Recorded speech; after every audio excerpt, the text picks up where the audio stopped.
I want to share with you 3 little tips for writing headlines. Now, headlines are undoubtedly one of the hardest things to write, but very, very crucial, so important to your website, to making people read on. So there's 3 different ways you can look at headlines. There are lots of different ways you can look at headlines, but I'm going to cover 3 with you today.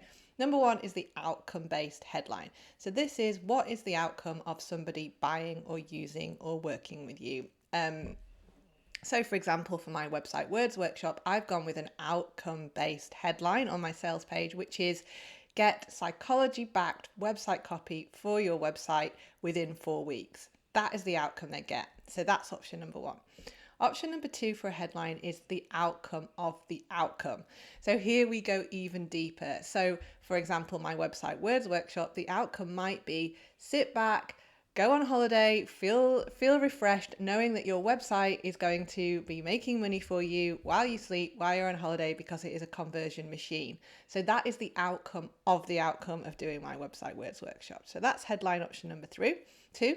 Headline option number 3 takes a slightly different approach. So this is what you shouldn't be doing. So this is the right that you are wronging for your person. So for my website Words Workshop, for example, I might say you shouldn't have to sit down to write your website and stare at a blank screen. So I'm saying what they shouldn't have to do. And by doing my website Words Workshop, this is the outcome that they'll get. They won't have to do that anymore. So those are 3 different options for writing headlines. Number 1, the outcome-based headline, what they're going to get.